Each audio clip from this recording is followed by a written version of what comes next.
people don't realize this, but I did my first solo flight after 10 hours in a plane. Yeah. I mean, sometimes when you've got the top crosswind we can do, you're actually looking out the plane with one angle and the runway is this angle. Wow. Usually while I'm having my breakfast, I'll look through who I'm flying with. Do you ever think, it's with that person? Sometimes, yeah. So you have to be a certain height. Oh, he's heightist. Yeah.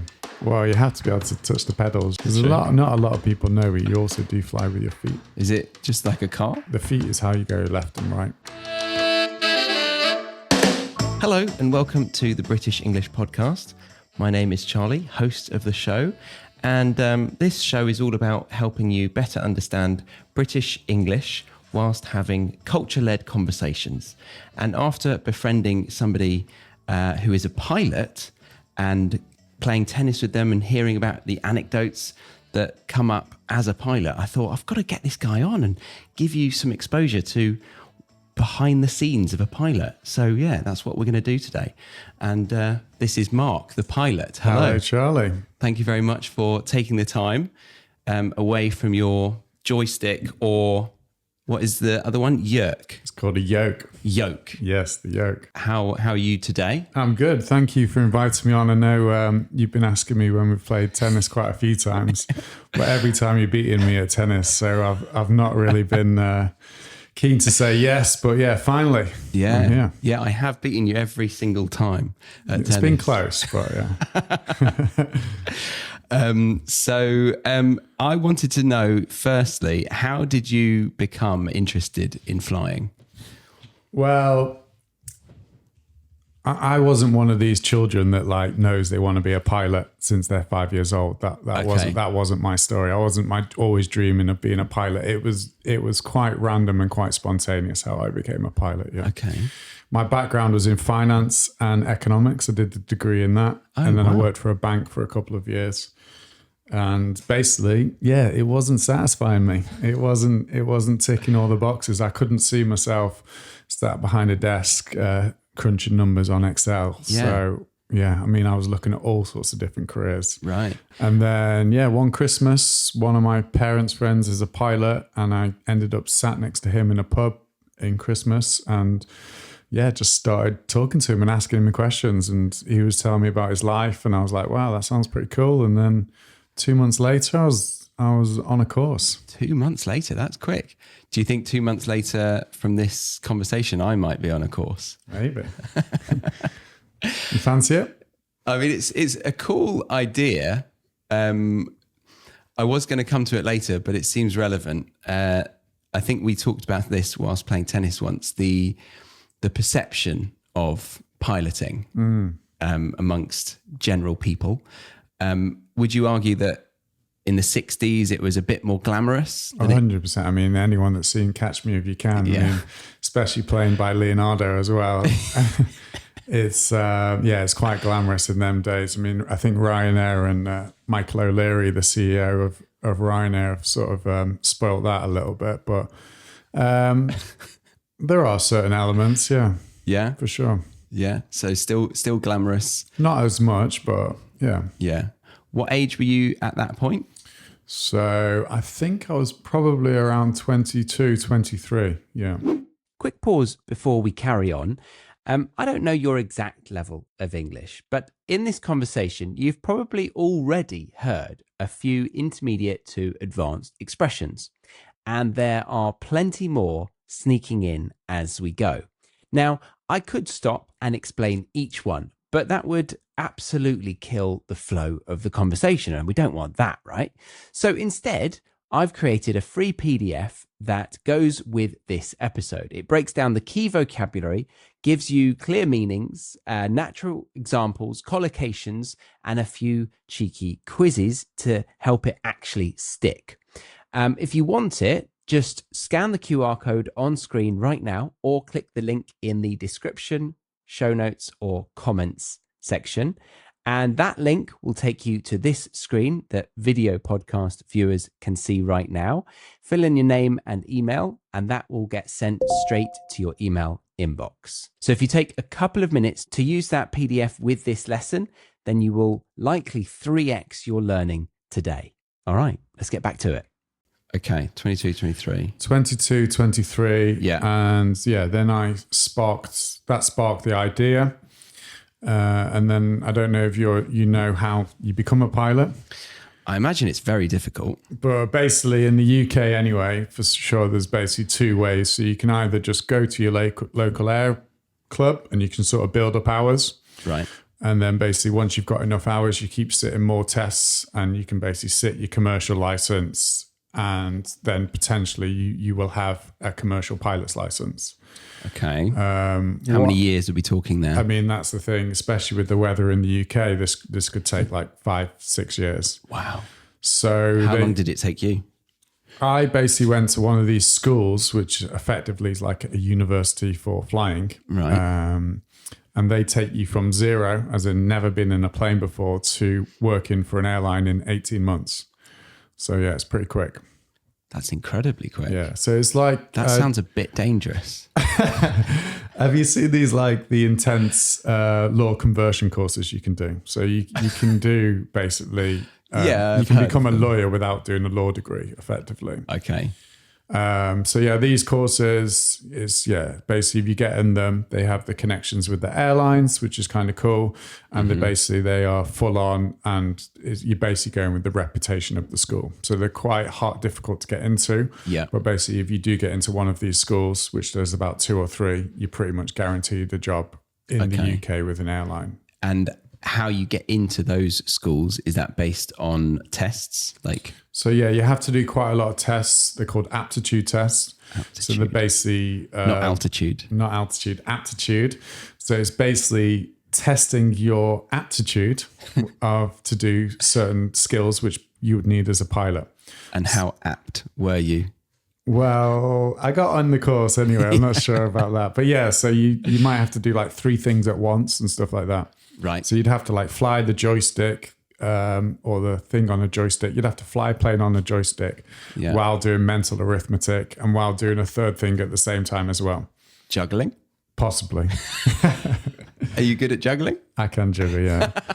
Is that a prerequisite? No, it's not. But they're basically testing your ability to deal with stuff under pressure and to deal with multiple things at once, which is what you need. Obviously, there's a math test in there as well and other tests, My in-law always likes to joke with me when he comes. Well, it's actually a bit of a family joke of theirs, and I don't know if they've done it to me, but they often come through with a hot cup of tea, it seems, and a saucer. And then when you're sitting down on a chair, they kind of do that and it falls, but it's empty and it loops around their finger. Oh, on the joke thing. Yeah, that kind of thing. Would that ever be done to the pilot? I've got to carry on, focus. No, because obviously... but maybe, turbulence. Because I don't think getting tea on the controls, the engineers would be too happy about that. Yeah. Are you allowed hot drinks in the cockpit? Yeah, you are, yeah. But they have to basically pass them around the outside effectively. So there's no chance of them going on the controls. Round the outside? Yeah, so if you're sat here and the controls are on your right, then they'll pass them around the left and you keep it in a cup holder there. Got it. So yeah, they don't. Oh, I see. Yeah, I can picture that from a movie scene. Yeah. Right, okay. But yeah, once I was on the course, it's 18 months. So you sit 14 exams in 6 months, which is all the ground school, which is intense. Yeah. Basically did more work in that 6 months than my whole degree over 4 years. And then they fly you off. I was in New Zealand for a year. So you do all the flying in New Zealand. Oh, because it's raining in the UK. Because it's raining, yeah. And also the airspace is very busy in the UK. So there's like restrictions on how high you can fly. And yeah, it's basically quite difficult to fly in the UK for your private. So that's not a bad place to learn to fly. So you go to New Zealand and there's absolutely nobody around and you can do what you want. That must be incredible scenery. It was, yeah. Oh my goodness. That's a great way to get hooked as well. So sometimes when you do the training, you're on your own in the plane and you basically get, as in no instructor, just you in the plane. How soon into that are you on your own in a plane? So it's kind of, people don't realize this, but I did my first solo flight after 10 hours in a plane. Yeah. So it's less than even having a driver's license. I assume it's not a Boeing 747. No, it's not a Boeing 747. It's a small plane. Right. But yeah, 10 hours. 10 hours. Get on that Boeing. Yeah. 10 hours? That's mental, though. Yeah. And then you're on your That own. must have been nerve-wracking. It was, yeah. Yeah. And you're obviously in this, they call it a circuit, because the 10 hours, it's just you take off, you do like a circle, and then you land about 2 minutes later. So Right. it's quite quick. And are you going over any like pedestrianized or like urban area? Potentially, yeah. Really? Yeah. But you're obviously Really dangerous. But 10 hours. you're obviously in a circuit with hundreds of other learner pilots all doing the same thing at the same time. So yeah, it's kind of scary. Yeah. Yeah. Wow. Okay. But yeah, New Zealand, you're flying over volcanoes. You're able to like land in grass strips in different parts of the country and go for some coffee and lunch, get back in the plane. Yeah, it's pretty cool. Place to is learn cool. to fly, yeah. Yeah. Volcanoes. Wow. Active? Active, yes. Active volcano. That is crazy. I imagine the nerves were high then. Nowadays, not so much, or do you still get nervous? Actually, I tend to think the more lives you're flying, Yeah. the more nervous I would be. And you're obviously carrying a lot more people now than you were back then. Yeah, I mean, it just becomes like second nature. It's like driving a car in terms of like motor memory and stuff. Okay. Certain stuff you do have to think about, but a lot of the time I don't even think about passengers behind me. You just great. concentrate Yeah. on the job. Leave them to the cabin crew to deal with all the crying babies and whatever Right. else is going on. Yeah, we can concentrate on the actual flying the plane. Yeah. Well, that's good that it would be, I suppose, a negative if you were nervous about other people, because then that would affect your ability. Well, I mean, a pilot who's nervous about flying doesn't sound very fun, does it? No. It wouldn't be a good job. Have you ever had a first officer that's a bit nervous and you can tell?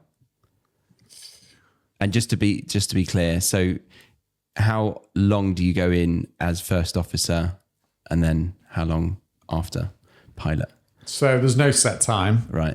Basically, yeah, you actually it depends on the airline how long you stay as a first officer as well on the progression, and then you have to go through a lot of tests and a lot of interviews and testing in order to progress to a captain. Yeah, Yeah. Okay. yeah. But you are a captain. How long have you been a captain? So about 4 years now. Yeah, 4 about years. 4 years. Yeah. Okay. Yeah. So the captain, for anyone who doesn't know, the captain and the first officer, so there's usually two. You both fly the plane, but the captain has ultimate responsibility of the plane and is the legal person in charge of the plane as well. So Okay. in terms of It's all on you. all the paperwork you have to sign, it's the captain that has to sign it.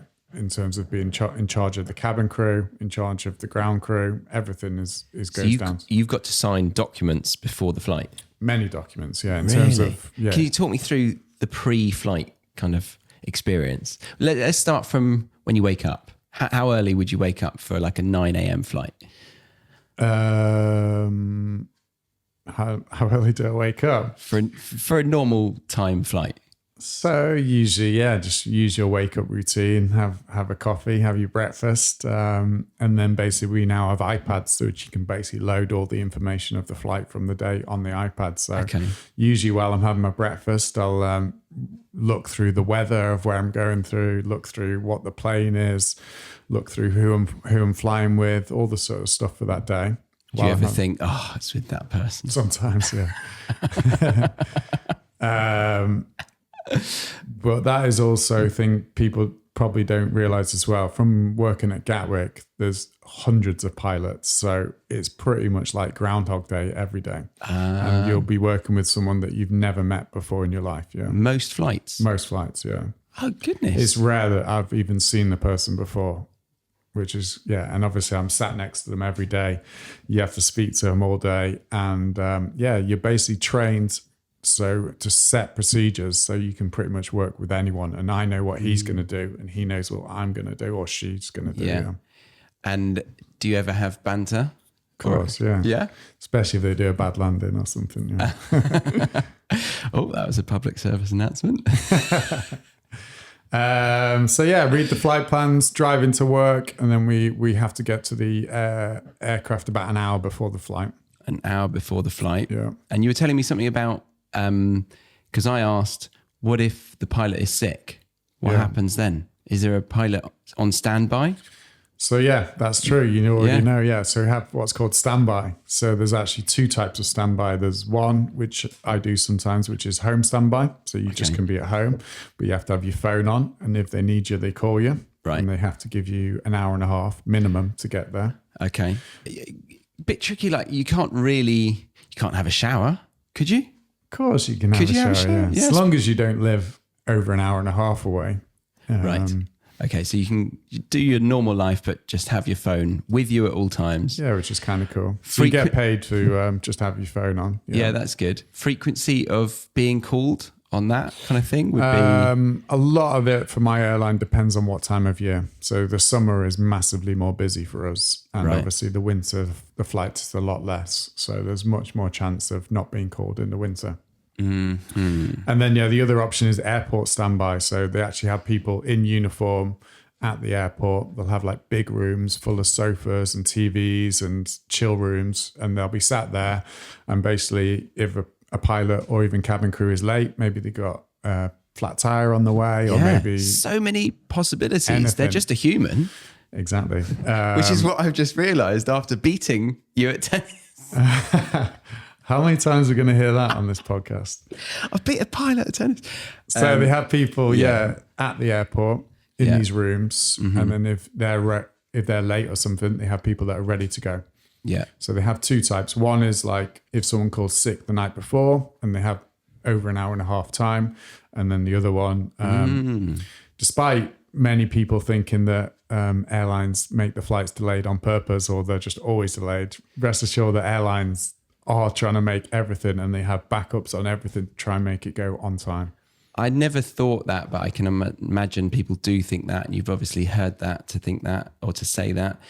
Is there any counterpoint or like reason why people think this? Like, is there a potential motive for airlines to delay passengers? Of course not. No, I mean, there's not a motive at all. I would just say that they basically just because it's so busy right now, they pack the schedule pretty tight. Pack the schedule. So that one plane could be working up to 20 hours a day. So that one plane is just getting worked every day from like 4 a.m. all the way till like 2 in the morning again. Yeah. So all the way day, and they'll just be packed by flight. So if any one flight has a delay, it just basically these days, just especially in the summer, just creates a knock-on effect for the remainder of the flights. Bit like going to see your doctor. Yeah, exactly. Okay. Exactly. Yeah, cool. And in order to make profit these days, because the Ryanairs and other airlines, low-cost airlines, came in and put the prices down in order to make profit. The quantity of flights that they're just doing is just insane. I don't know if you know, but I think the stats are now on each passenger seat. What profit do you think they make per seat? Per seat? Seat, per flight. I would imagine it's got to get to like at least 70% full to make profit. Exactly. But as an overall, per seat, how many pounds do you on like a reckon they make? Ryanair? Because British Airways, that would be very different, wouldn't it? I think it's probably about the same. Let's say... Really? Yeah. I feel like I'm paying like double the price. Okay, let's say Ryanair. Ryanair. Well, sometimes I used to fly back from Germany quite frequently for $9.99. Back in the day, maybe, but the prices have gone up for sure. Since COVID. For sure. Yeah. Okay. All right. So they're probably making 50% of the ticket, maybe. So 30 to 40 pounds on a short haul flight per person. So I think, the airline I work for, last time they're making about £5, including drinks and everything per seat, per flight. So that is why they're really ramming all the like onboard food and drink and like random gambling things down you, because that is the difference between making a profit. Potentially, yeah, because the margins are so small Yeah. that it's just the quantity of the flights and extras like that which make the difference. Yeah, It makes me struggle to imagine how they last for so long, because if just like one problem occurs with one plane or something, then that's a huge deficit in their like bankroll. for sure. Yeah, And then they'll take like 10 years to get that back up, that profit margin, because it's so sure, slow. yeah. But yeah, well, they've. and then imagine something like COVID that just wiped out the whole operation. Yeah, Were you a pilot pre-COVID? yeah. Yeah. So were you just chilling? Was it great for you? Basically, yeah. Basically, I was off for like at least a year and a half. Yeah, And they paid you? I was on furlough quite a lot of the time. Yeah. Okay. Oh, what do pilots do when they arrive at their destination? Yeah. So with long haul, it's different because usually the pilots probably go to a beach or something, or they chill out for 2 days. But I fly short haul, so I mostly go there and back. As in you stay in the aircraft? Exactly. So sometimes we stay over, maybe once or twice a month. Right. But the majority of flights, it'll go to a destination, approximately about 1 hour on the ground, and then we'll fly straight back to the UK. Okay. So within that hour, one person has to go outside and walk around the plane. So we have to do a visual check of the plane. One person from the whole crew, or Either me or the other pilot. okay, one of the two. pilots, Yeah. Is it only ever two pilots in a cockpit? Yeah, basically, unless you're doing training. But yeah, one of the pilots it's called a walk around. So you might see them when you next are getting on the flight. One of the pilots will be walking around looking at the aircraft and checking it. Yeah. What are you looking for? So you're seeing if, maybe you've hit a bird, if there's any bird marks, or maybe there's a dent, or maybe some oil might be dropping, or you're basically just checking that like everything looks good. Okay. And it's a visual check, and you have to do that every single flight. Obviously, every day the engineers check it as well in the night, but before every flight, the pilots have to walk around and check it. So the engineers don't check it each flight. They just check it at the end of the day. Each day, yeah. Yeah. Okay. So it's on the pilot to notice anything in between those flights throughout the day. For sure, yeah. Do you ever notice anything? Yeah. And if you're unsure of anything, you would get an engineer to come and look at it. Okay. So on pretty much every airport we have engineers servicing, or if something happens within that flight or there's a technical issue, you'll have engineers come out and fix the problems. Yeah. Okay. And do they all speak your language? Do they speak English if you're in a foreign country and an engineer has to come up to you and you have to explain a very technical issue? Yeah, so that's an interesting point, and especially on this podcast, which is an English podcast, right?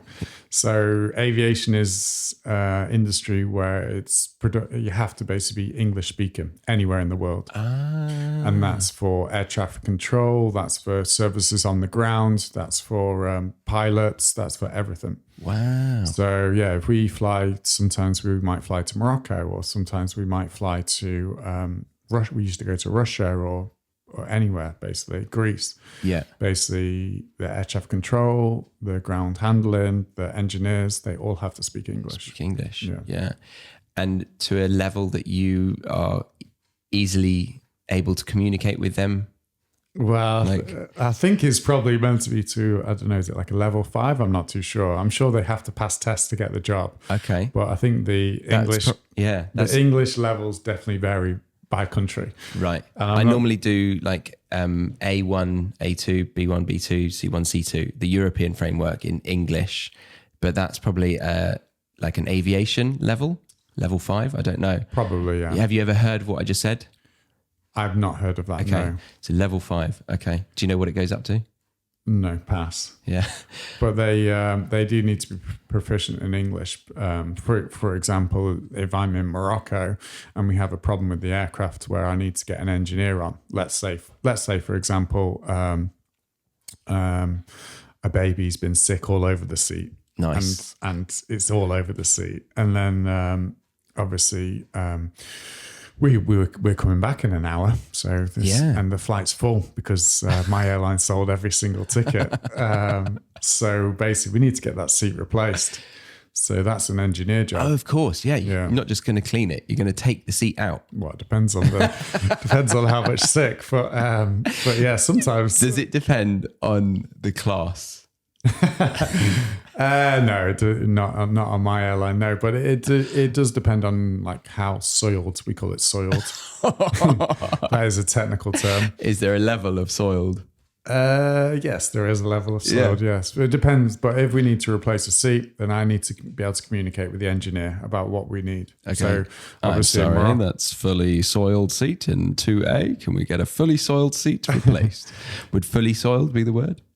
I would just say I need to replace a seat. Okay. Yeah, we've made the assessment, and then I'm telling them what I need from them. Yeah. Okay. But they need to speak a level of English to communicate that. And then obviously, when I'm taking off from Morocco, the air traffic control need to speak English. Otherwise, I won't know when I'm allowed to take off, when the other aircraft is landing, or anything that's going on. Yeah. Yeah, that is a lot of English being used around the world then in the skies. Any confusions, like language barriers based on that? Any experience of like not understanding pronunciation or even like culture? Like would culture bleed into this? Like, yeah, for sure. The big cultural thing I realize is when we travel, because I mainly travel in Europe and North Africa. okay. Predominantly North Europe are very good English, for sure. Okay. And they're happy to use English. Right. So say, for example, in Germany or maybe the Netherlands or in anything in Scandinavia, they stick by the rules in them countries, as you would say. And they speak English all the time. Because obviously if you've got a German controller speaking to Lufthansa, which is the German national carrier, they would still speak in English. Oh, wow. But it's quite interesting as the further south Europe you go, the French, they like to speak French. As this is the free version of the episode, we're going to leave it here for today. As always, I have gone ahead and created a load of resources to help you not just understand the language, but be confident in using them correctly yourself. The most comprehensive version of these resources that I have made for you is available by joining the Academy, where you'll get vocabulary breakdown videos, interactive exercises, weekly Zoom classes with me, and personalized writing feedback, again, directly with me. I highly recommend giving this membership a go because I offer a money-back guarantee. And I've been building it for over 6 years now and refining it as I go. It's now better than it ever was. The community is thriving and leveling up their English as I speak. And we're all having a lot of fun together. Plus, it's the main way to support this show. So if you like listening to the episodes, then joining the Academy helps me continue with the weekly broadcasts. To find out more, go to thebritishenglishpodcast.com/academy. Option 2 is to join the premium podcast, where you can unlock the full version of over 250 episodes, along with the official transcripts, extended glossaries and flashcards. Again, the membership really does help support this show from going under. And for that, go to thebritishenglishpodcast.com/premium. And then finally, I have made a free resource for this episode that goes over some of the essential vocabulary in a way that helps you to get active with your studies. So you can scan the QR code on screen right now, or click the link in the show notes, description box, or comments section to get your hands on a lesson pack that will 3x your likelihood of remembering the phrases I exposed you to in today's episode. So if you click that link, it will take you to this page. Fill out your name and email so I can send the PDF lesson pack directly to your email inbox for free. But yes, we will leave this one there. Thank you very much for listening to the end of this. I appreciate your listenership. Have a lovely week. My name's Charlie, and I hope to see you again soon on the British English Podcast. Bye for now.